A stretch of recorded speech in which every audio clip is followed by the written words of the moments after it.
right, YouTube? It is Mr. Mean coming at you this fine Sunday evening about 6:45 p.m. after a gaming convention weekend.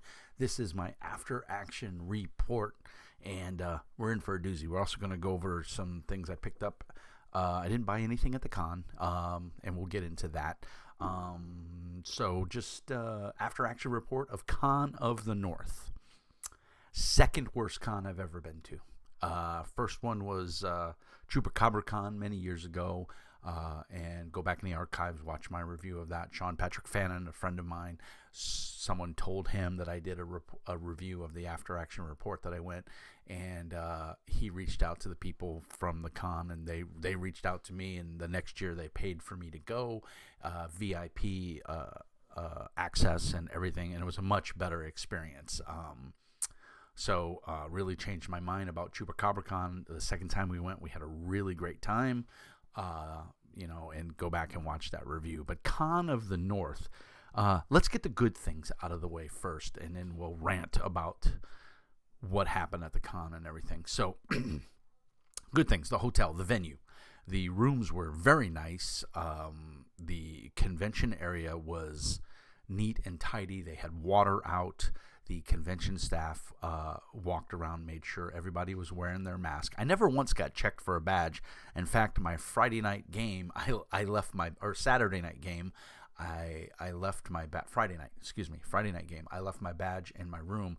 No one ever questioned or anything like that. They never stopped, but I sure did get hit by the face mask police twice to make sure I wear my mask. Even though I was eating at the time, they wanted to remind me to wear my mask. So good that they cared about everybody's safety. The hotel itself did not have a mask requirement.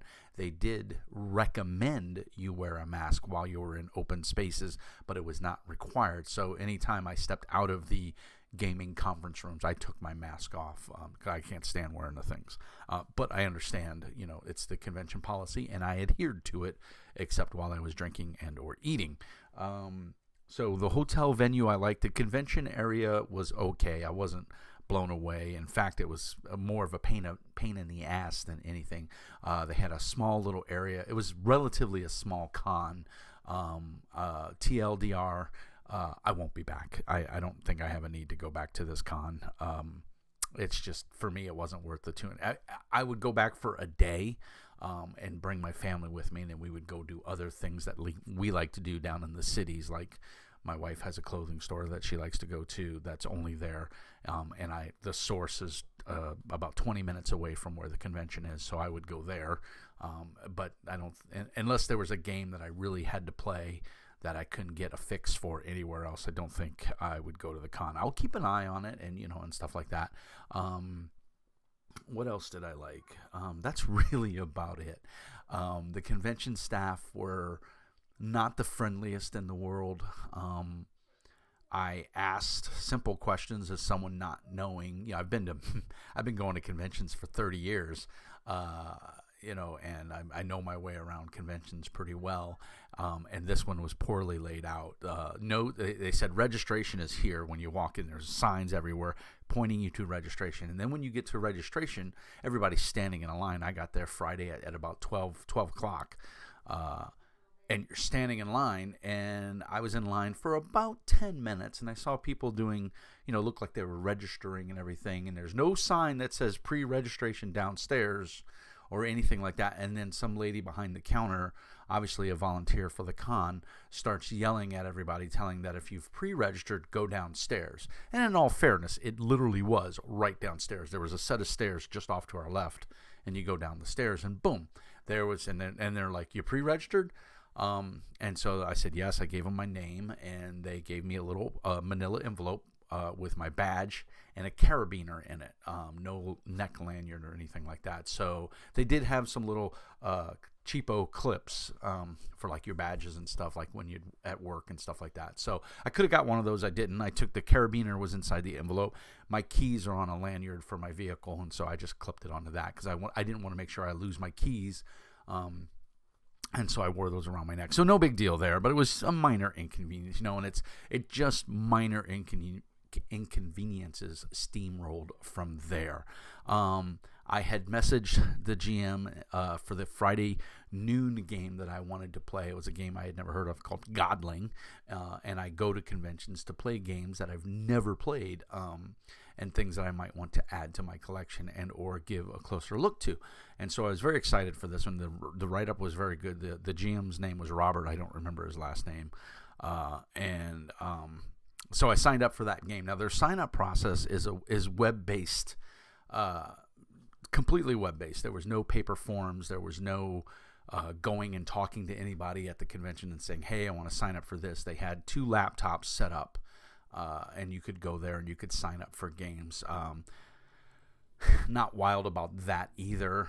Touching a keyboard and a mouse that everybody's touching, that doesn't really promote sanitization or anything like that. They didn't have any, Clorox wipes or anything to wipe them down. They did have hand sanitizer, so I guess the theory would be you'd use hand sanitizer before you'd start using it, but neither here nor there. It just was enough to irk me. And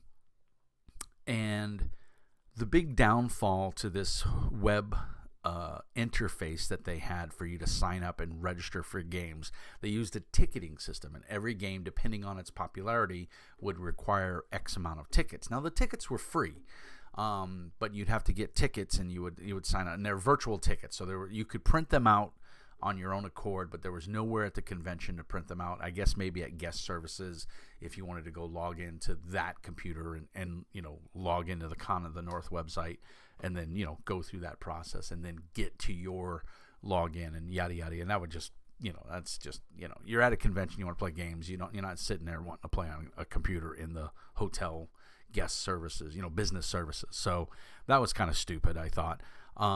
But the intention was excellent. The execution was poor. And that's what I really had a beef with. You signed up for games. If the GM or the person hosting the event did not put in their little area what the game was, you had no clue. So the Godling game didn't say who the maker was, who the publisher was, didn't say what game system it used, but it was an intriguing write-up. So for all I know, it could have been D&D, it could have been Pathfinder. I knew it wasn't by the write-up, and I knew it was a relatively newer game. He did give some hints, but there was not enough information for me to go, oh, let me go to that website and look about this game and see if it's something I really want to play. So that was a miff. I wasn't happy about that, and I saw that on a lot of different games because I'm not going to go to a convention and play D&D. I have no desire to play D&D with my friends, much less complete strangers. That's just me. I will play D&D every once in a blue moon when the itch strikes me. There are some settings that I really enjoy, but as I've said before on this channel, I'm not a huge D&D fan, and so none of the D&D games enticed me, and there were tons of D&D games. I will say Pathfinder, Paizo Publishing, was very well represented. They had a whole room in the conference section, a huge room, it was actually quite big, was dedicated to Pathfinder 1 and 2 and Starfinder, which was cool.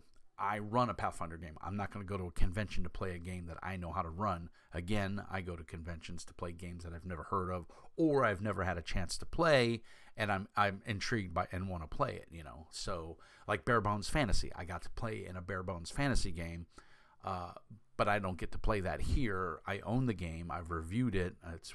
It's fast becoming one of my favorite games. I really like it. And so, that's kind of the downside. You're signing up for games, and unless you know the GM or you know the world for the game system that they're talking about, you may not necessarily know what game you're signing up for.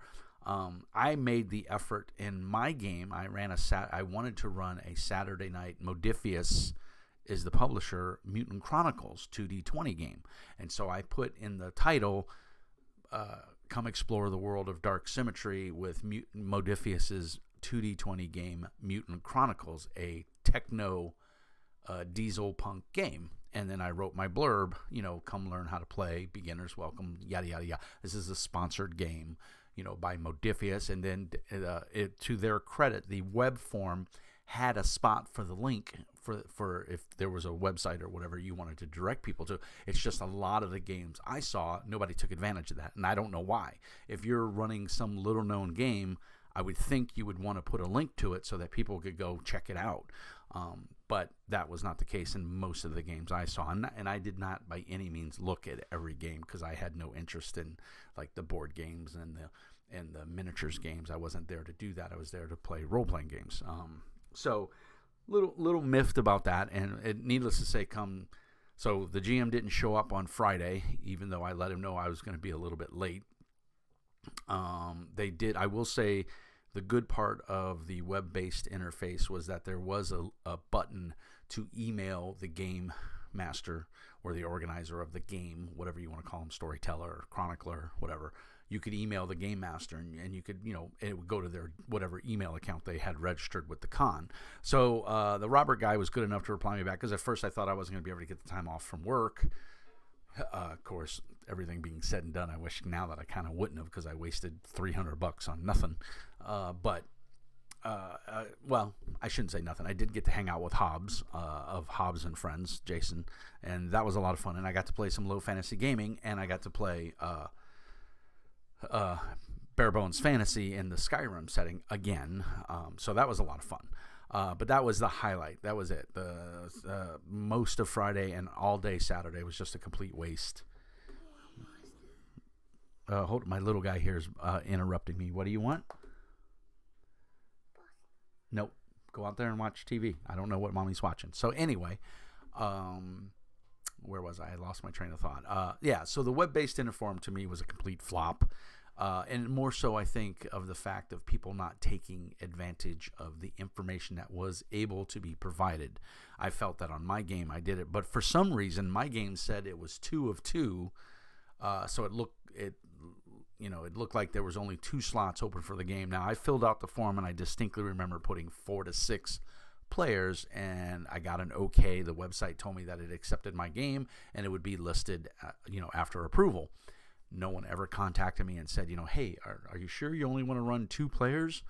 Because that's what showed up on the website. And so I think that was probably a big contribution to why nobody wanted to play the game. Because, you go to conventions a lot of times with your friends. You might have 2 or 3 friends. You got 2 more friends plus you going to the con, and the game is only for 2 players. Well, you got to look at one of your friends and say, well, you can't play. Nobody's going to do that. So I don't know what happened there. I don't know what kind of goof that was. I just wasn't, so my Saturday night was completely wasted. I hung out in the room until about 8:30, and then I went up and I went to bed. And I caught up on Peacemaker, and I caught up on Vox Machina, and I watched a couple other shows on my iPad, and I went to sleep. And then I got up promptly Sunday morning. This morning, I was up at 8 o'clock, 7:30. Got up at 8, and I drove home. And I got home a little bit after noon, and hung out with my family, took a nap because I hadn't slept worth a crap the whole weekend. The hotel, again, very nice. If you're in that area, it's a decent hotel. The other thing that really miffed me is, I think it was Tuesday or Wednesday night before the weekend, and my wife and I decided that I was going to go to the con, and so we were looking to book rooms, and I'd gotten an email from Con of the North saying, hey, we still have rooms left, the suite of rooms for the convention, we still have rooms left, call now and book. So I was like, oh, well, cool. I get to stay. We thought for sure I was going to have to stay at another hotel, miles down the road or whatever, which I was willing to do if that was the case. I'm so glad I didn't, because I would have been even more frustrated with the weekend if I would have had to drive more.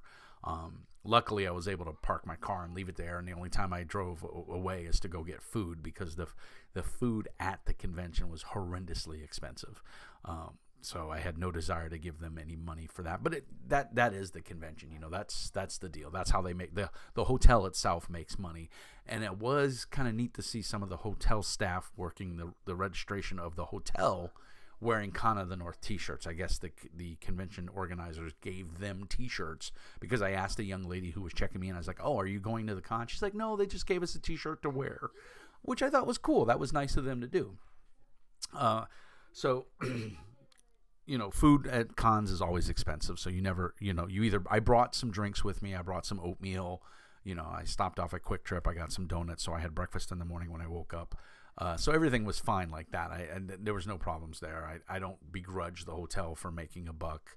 And push comes to shove, if you're dying of thirst and you didn't want to drink water, they did have water kegs everywhere that you could fill up water jugs or get a cup. And they had plenty of cups out. That was all free. That's fine.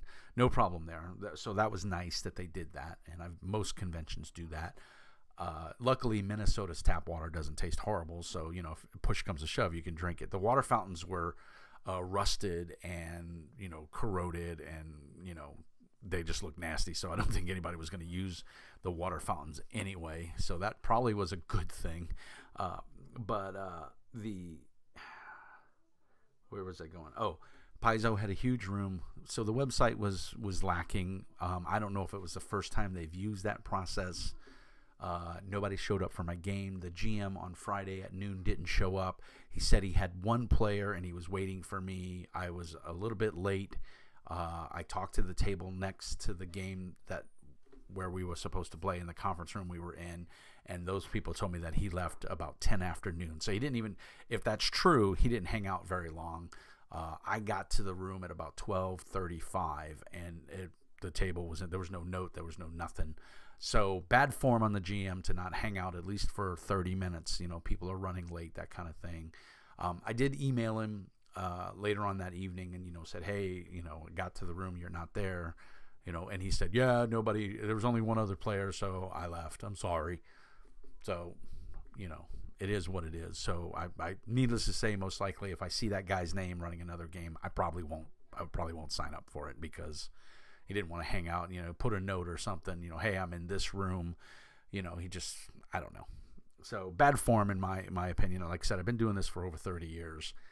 You leave a note at the table and say, hey, you know, we're in this room if you know, you're interested in the game, or you go tell the convention staff that, look, nobody showed for my game. At least that's what I did. At 8:30, when nobody showed up for my Mutant Chronicles game, I went to the registration desk for the con, not the hotel, and I told them that nobody showed up for my game, and they were like, okay, whatever. So they, you know, and there was no tickets. You didn't purchase tickets, so it wasn't like anybody was out any money.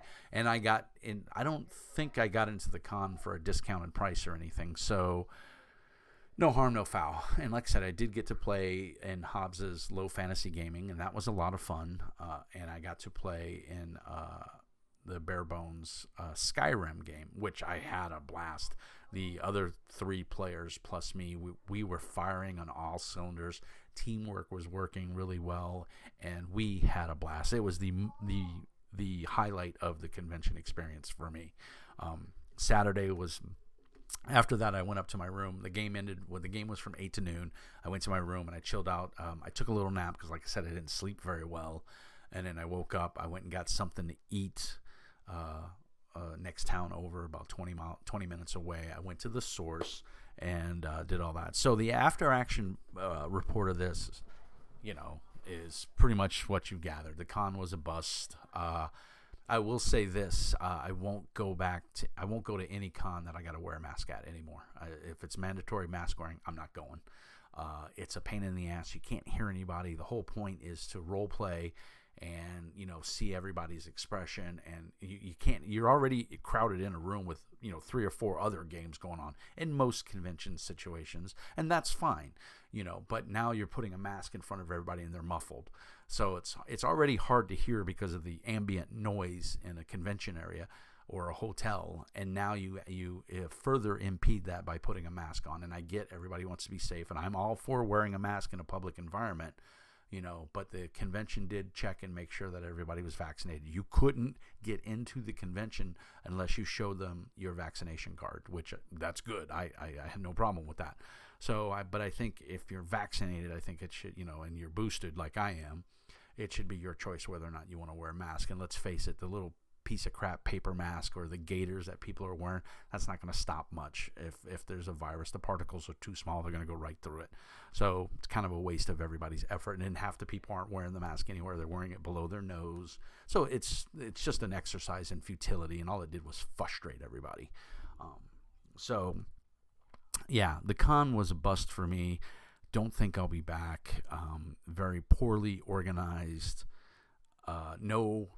There was a sheet of paper with the 2 levels of the convention area, but no pamphlet saying these are the games being run. And I get that they did that to save paper, but, you know, everybody's looking at their phones walking down the hallway or looking on a laptop or a tablet, and it was just trying to figure out how to get to your next game or so it just, to me, was poorly done. I think the other good thing they did have is on most of the tables that I saw, there was a list of the games at that table if you were in one of the common rooms. And they were just little conference suites. They weren't terribly big. They had like 3 to 4 games going on in each conference room. And I think the most I saw going on at any one time was 3 games. So, I mean, they were staggered well. Like I said, it's a small con. I doubt there was more than 1,000 people there. I would say probably 500, and probably maybe even less than that. So really not worth my time and effort to drive there and go. And the other huge letdown was the dealer's room. It was a complete and utter joke. It was literally people selling used shit or handcrafted items. Some artwork. There was one vendor selling custom dice, of all kinds that they just, they're a hobbyist. They might have been a professional business, but their booth didn't look like it. They had some neat dice trays and stuff like that, but it looked more like a mom and pop. These are people that go from convention to convention to sell their stuff. There was nobody that had like a major setup selling. Selling RPGs. It's a game convention. There was one, I guess Level Up Games is, we have a Level Up Games here in Superior, but they're not affiliated with the one down in the cities. There's a Level Up Games in that area. I don't know where. I've never heard of it. But they had quite a big booth, and the way you walked in is the center of the big conference room was empty, and it was just a big square, and you went in, you turned left, and that was Level Up, and then there was vendors all along the walls, and then there was vendors in the middle. So it was a big square that you walked around, and it was just, there wasn't anything in there. I went in there twice and looked around, and I was thoroughly disappointed. Like I said, I took a 20-minute drive to go to the Source, and I found everything I was looking for. Part of a dealer's room for a convention is to pick up shit that's there at the convention, and they didn't have anything. I mean, I did see the new Tal'Dorei book, but that was the only thing I saw. Nobody was selling anything, I didn't even see a strong Paizo representation there. And like I said, the Paizo Pathfinder Society was there, and they were running Starfinder and Pathfinder 1 and 2, and I thought for sure they would have organized with somebody to have a presence for, retail, and they didn't. I may have missed it, but I gave the room a walkthrough twice looking for, there was some costume jewelry, and there wasn't even a big like t-shirt vendor, which, obviously at a convention, that's one of the cool things is to, pick up really cool t-shirts that you can't get anywhere else. And they didn't even have that. So the dealer's room was a bust for me. I didn't spend a dime in there. And I just was aggravated at that point. I was ready to kind of go home Saturday night after my game didn't run, but I didn't want to drive in the dark. It's a 2.5-hour drive back home. And so I literally just went to bed, tossed and turned all night, didn't sleep worth a shit, and got up Sunday morning and came home. It was that simple. So, but while I was there, so let's wrap up the after action report. I did have fun playing in Hobbs's low fantasy game, and I did have fun playing in the Bare Bones fantasy game. I did have fun in those two things. Bare Bones was the highlight of the convention. It was nice to hook up with Hobbs and hang out with him. That was a good time. The players in the low fantasy gaming were super nice, and I had a lot of fun with them. Nathan, the guy sitting to my right, was super cool. I really dug him. He was really funny, and we hit it off. I wish I would have got his contact information. So Nathan, if you watch this, shoot me a message and let me know. Stay in touch, because dude, you were funny. I gave out a couple of stickers. I did bring my stickers with me, and I left them on my table when I left at Saturday night after my Mutant Chronicles game went bust. I left a couple stickers, not a whole bunch. I think I maybe left like 10, a couple of the hologram and then a couple of the regular, just so people were walking around and looking through rooms. There was good foot traffic. It just there was nobody like at every convention I've been to. People are hawking for players, people will come out and be like, hey, I need 2 more players. What are you doing? There was none of that. A lot of times there'll be a grease board that they'll set up in the registration area, and it'll say, looking for players 8 p.m. because I was going to go there and write, but they didn't really have anything. So that was a bust. So my thing is, if you're coming from out of town and you're looking at Con of the North, don't waste your time. Go to the one in October. I can't think of the name. I'm drawing a blank. But yeah, go to that one. Don't waste your time on Con of the North. I think it was expensive, and the hotel was expensive. Oh, that's the other thing. I started to get into it, and I got sidetracked. We're trying to book the convention, and I call the convention. My wife's looking on the website. She sees the rooms for $110 a night. I call the convention because I'm just like, well, it might be easier to just call because I want the convention rate, which I'm sure is going to be better than the regular rate. No. The rate on the website was $110 a night for the basic room. The convention rate for the same room was $130. So, and when I told the lady on the phone, she's like, oh, well, that's the convention rate, so I have to charge you that rate. And I'm like, well, the website says it's $110. Why would I pay $130 when I can pay $20 cheaper? And she's like, well, that's, if you're going to the con, that's the rate you need to pay. I said, no, I don't need to pay that. And I said, okay, thank you. And I started to hang up, and she's like, well, are you going to book a room? And I'm like, no, I'm going to book it online. I'm going to save $20, save $40 for 2 nights, And she's like, well, you won't get the con. You won't be in the con. I said, I don't care about that. It's my money. I work hard for it. I want to save $1 where I can save $1. So, and had no problem. I was on the 5th floor. I was away from the elevators. My room was quiet. It was nice. I was overlooking the woods. There was a building on the far side of the woods that I could kind of see, but for the most part, it was nice, snowy vista, and the trees were all covered in snow, and it was nice. Like I said, my room was nice, and I felt even better getting the room for $110 a night. It's funny because the gamer that was in the Low Fantasy Gaming is a good friend of Jason's, and he has a lot to do with Dungeon Crawl Classic in some capacity, and I don't remember the gentleman's name. I think it was Justin or Julian. Julian was his name, and he has some affiliation with the DCC crowd. And he was a super nice guy. His room was literally right next to mine, and he said he didn't get his room for no $110 a night. But he was a little miffed at that, and I'm like, well, I don't know what to tell you, but I felt kind of bad for him, but in a way I felt good because I got to save $1, and it is what it is. But I felt bad that the guy got gypped. So things when hotels, and I don't blame the con for that. That con just didn't negotiate a very good price. There were rooms still left over when I called. It was nice of the con to send an email and say, hey, rooms are left over. That's great.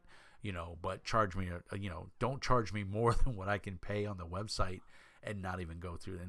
And then the lady tried to hard sell me and, almost try to make me feel bad because I wasn't booking the convention. I was like, I don't give a shit about staying by. I don't want to be by the convention. I want to be far away where it's quiet because I'm trying to sleep. That's the whole point of getting the hotel there is I don't have to go anywhere. So anyway, that was kind of fun and, just a waste of effort on everybody's part for trying to hard sell me on a hotel room at the convention rate when the convention rate was, $20 more than the normal rate that I could have booked online, which that's what we did. We booked online and I went on about my business. So I got it for $110 a night as opposed to $130, almost $140 a night. So that saved us a little bit of money. So that was cool. So while I was gone, this was waiting on my doorstep when I got home Friday. Black Void, Under Nebulous Skies. This is a travel log and a source book and a campaign for Black Void. Now, this is carried at modifius.com. You can go to blackvoid.com or blackvoidgames.com and you can read about this. I did have Christoph on my channel. We did an interview of the original game that was kickstarted, and I was able to get a copy, and I got the GM screen after the Kickstarter. This is a very unique game. Probably a review coming soon. This is a player/GM book. more a player book than a GM book, but a lot of good ideas for the GM. So I would say it's 50-50 player and GM. It's a book for everybody, and it's 320 plus pages, so probably 321, 322, and it's really well done. So if you're into, I don't know how to describe this game, Mediterranean high fantasy, where humans are the oddball out, and you're in a spacefaring, this is the game for you. If you want something different from D&D and you want to play something completely different, give Black Void a chance. I think you'll be pleasantly surprised, and it's got very cool game mechanics. But we'll go into that when I do the actual review of the game. This one was a straight impulse buy at the Source, and I didn't really read what it was. I just saw it and I thought, oh, it's the Game Master screen, and I picked it up, and it's for Fallout, Modifius's Fallout 2D20, in conjunction with Bethesda. And I was super excited. I saw Game Master's Toolkit, and I thought, oh, that's a GM screen. I just picked it up, and I didn't really feel it. It's kind of flimsy, and it literally is a GM's toolkit. There's no GM screen in here, so I was a little bummed about that. But it does come with a pack of character sheets, a booklet of GM rules and tools, and additional weapons references tables. So you've got another copy at the table, which is good. Nuka-Cola cap punch board tokens, which hopefully they're of the 1-inch variety, and I can use my token set that I got off of Amazon, and I can create tokens for this. That would be awesome if I could do that. There's a map of Boston and the Commonwealth, and there's a how to play reference sheet, which is good for new players, and then a weapon rules sheet. So, and I imagine it's all probably on pretty decent card or heavy paper stock. So I haven't even opened the shrink wrap yet. I'll do a more in-depth unboxing of this because I haven't seen one online yet. So this is very cool. I think this just came out. I haven't even seen an advertisement for it. So I don't know, but very excited to have this. I'm going to go back to running Fallout on Foundry because they have an excellent toolkit for it on Foundry. But this is one I'd like to run for my Friday night group as well, because I think it's a very cool game. And I'm just a fan of Modifius's 2D20 system. Obviously, I love Conan. I love Star Trek. I love Mutant Chronicles, of course. So. And then the other thing I got was I have the core rule book, and I thought, well, I read the mechanics, and I wasn't overly enthused with them. I thought they were a little too fiddly for what I view to be Warhammer, and that is the Game Master screen for Warhammer Fantasy Roleplay. So I picked this up, and I'm glad I got it. And I have another book, and I must have left it in my bag. Oh, yep, it's in that bag over there, I bet. So I got the Game Master screen, and it's just a GM screen. There's reviews of it and unboxings, but it's got a lot of cool stuff in it. And so I thought, I'm glad I have it. And it's pretty sturdily made. But let me see if I can pull the other book out.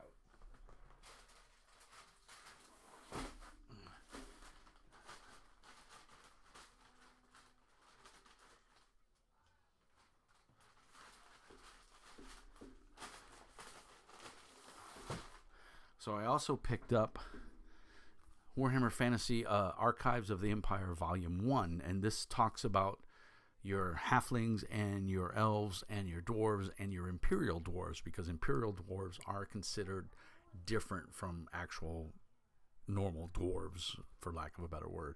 So this is a hardback book, $34.99. You can hear it, and it's really well done. And I thought, well, I didn't want to get any of the Power Behind the Thrones, although they had Power Behind the Thrones, and then the other one, I can't remember what it's called, and they had a player's guide in them. But since I'm not running this, I'm not planning on running this anytime soon, nor am I planning on running those campaigns, I didn't feel I needed those. Now, I've heard they're very good, but I'm not wild about the Warhammer rules. They're a little fiddly with their bonuses and stuff, and it doesn't suit my flavor of Warhammer. They tried to go back to Warhammer 2nd Edition or 1.5, and getting bonuses in combat and stuff like that, where you're winning the combat, you get a bonus, and that's just too much crap to keep track of, and I don't particularly care for all of that in my Warhammer. Green Ronin, in my opinion, has the best rule set out for Warhammer Fantasy Roleplay that they did in conjunction with the Black Library. So I would use that rule set, and I own 99% of the books for it anyway, so it's no harm, no foul there for me. But I still wanted to get this just to support it because this is information. There's NPCs in here, so this is a really good GM book. If you are running it, you may want to pick this up just to have, if you have a lot of halflings in there, and all that stuff, this will be a good book to have because it has a lot of notable characters with their stats in here. So it's kind of cool. And it's just very well done. So I was happy to add it. I thought the price was a little steep at $35 for, I don't even know how many pages it is, but it is high quality. There's nice maps on the interior. It is 95 pages, including the index. So, $35 for 95 pages. That's a little steep in my book, but it is hardback, and of course the production quality is fantastic because GW is not going to let anybody put out anything garbage with their name on it. So, and you can see it does have the Warhammer logo on it. So yeah, it's approved by Games Workshop. Officially licensed product by Cubicle 7. So a grim and perilous exploration of the Empire. So yeah, this goes through all your races besides the humans. So your elves, your two different variations of dwarves, and your halflings. So really cool there. I'm glad I have it. I'm looking forward to reading some more of it because I love dwarves, so I'm definitely going to read up on it. So I think we've babbled on long enough. I hope that gives you an idea, gives you some info. The con was a disappointment. I'm sorry, and I'm sure other people went and they had a great time, and that's good for them. But to me, it was a waste of $300. I don't think I'll be back. I just didn't enjoy it, and it's bad form when GMs flake and they don't stay, or at least leave a note on the table. Not enough players. Sorry. That's just one of the things. But that's just me and my own sensibilities. It doesn't necessarily mean that it was a bad con. You may go and enjoy it immensely, and I hope you do. But I don't think I'll be back for next year, especially if they require a mask. I'm not going to any convention. Period. I refuse to wear a mask anymore at a convention. I'll just play online. I have a large Discord group, and I have no problem finding players to play on Discord, and I don't have to wear a mask. So that is what I'll do in the future. As always, like and subscribe, help grow the channel. I do have a Patreon. You can join that for $5 a month. And that gets you a plethora of goodies. You get some stickers in the mail. You get first opt-in on any games I run on Foundry or Discord or both. And every so often, when I have extra goodies from manufacturers and publishers, I send them to you at my cost. So $5 gets you a lot of stuff. And of course, you get preferred status on Discord, so everybody knows that you are a Patreon member. And we talk about games there. And I'm also on Facebook, Mr. Mean Speaks. I have a Facebook group, and I'm personally on Facebook, but I try to keep the two somewhat separate. Mr. Mean Speaks group is where I post all these videos and everything, and anything game related. My personal page is my personal page, but it's mostly game related because I'm not a big Facebook guy to start with. But love to engage with the community anyway. You can also email me at mrmeanspeaks with an S at gmail.com. If you are a game designer and or budding publisher and you wish to get your game out there and you would like a review, please feel free to send me a copy. I prefer hard copy, but I also understand cost and expense, so PDF works as well. It's just going to take me a little longer to read it. Other than that, like and subscribe. Peace and hair grease. And as always, Mr. Mean says be nice. Thanks everybody for watching, and I hope you have a fabulous weekend and be safe out there, okay? Take care.